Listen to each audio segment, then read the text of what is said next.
We like to make things very difficult for ourselves. We think of complex solutions while a simple approach oftentimes works best. Jan-Peter Bogers is an expert in simplifying things. Hi Jan-Peter, welcome in our studio. Thank you very much. You did wrote a book about simplifying things. And why is it we people like to make things so complex, so difficult for ourselves? Well, it sort of happens automatically. Usually we start with an idea, and ideas are inspiring. We're going to invent something new, we're going to organize something different. Then the idea becomes a plan, we start doing things, the first checklists come on our way. And then suddenly our plan and our idea become a project. And when it becomes a project, the energy often goes down. We have to think about time, money, other people with other opinions, and along the road it gets more and more complex and we sort of drown in our own project. That's just like how we organize events mainly. I guess so, yeah. Could be. So how do we deal with that? What could we do differently then? Well, the most important thing about simplifying is going back to your original idea.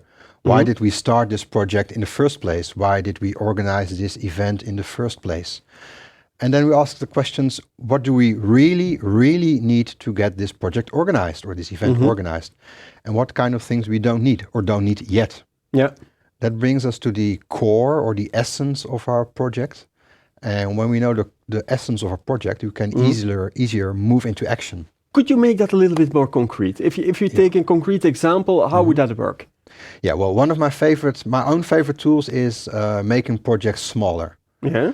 Not for the end result, because our ambition remains the same, but just for the startup of a project. Yeah. For example, you want to start a museum. Now, a museum sounds like something huge and big. Yeah. But what would be the smallest type of museum? What's the smallest thing you could call a museum? What do you need for that?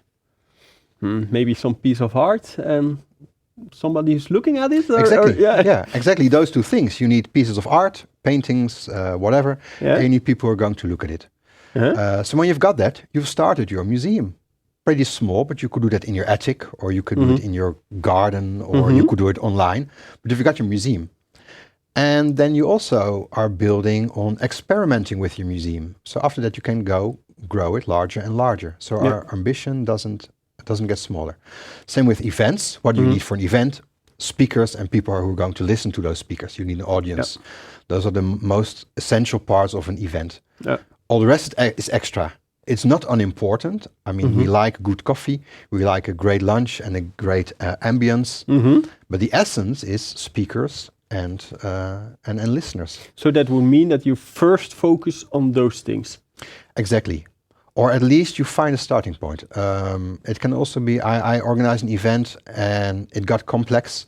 So the first thing we did was setting the date 2 months after our meeting. So that really put us in a position where we had to take action because 2 months is very short. And when you've got a date set, you know, okay, we can take those speakers because they're available and those are not. Or you could start, I have to have this speaker on my event. And then the date follows from choosing the speaker. Yeah. But you have to have a starting point. So that's what I call, untying the knots. When you've got a lot of decisions to make, you have to start with one. And it gets complex because A depends on B, B depends on C, but C depends on A. So where do you start? And choose just one starting point so you get off.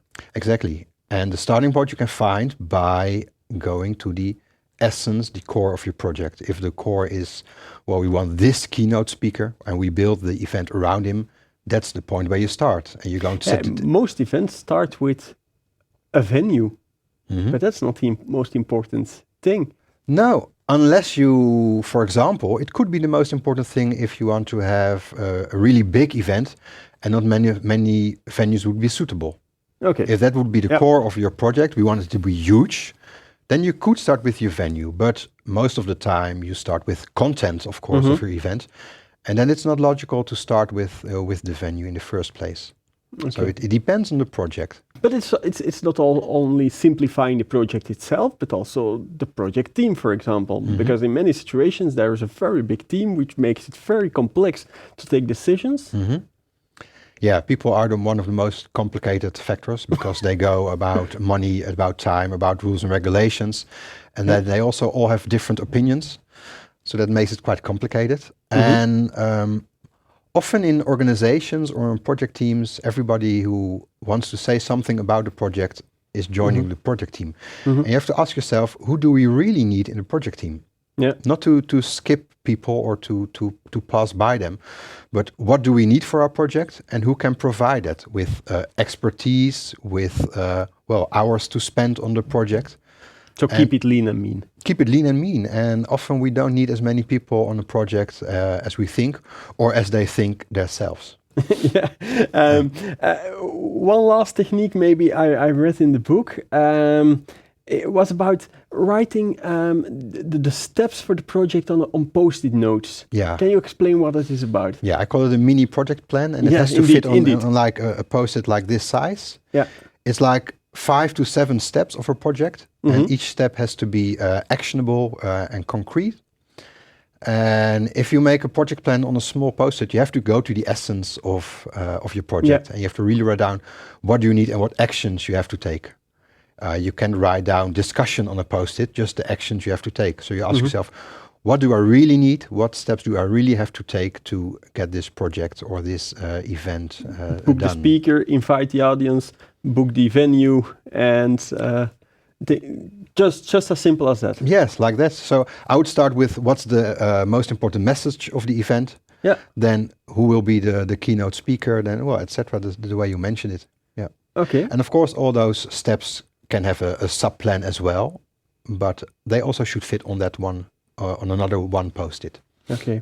Unfortunately, the book is only available in Dutch, but you do have some information online, I did understand, in English.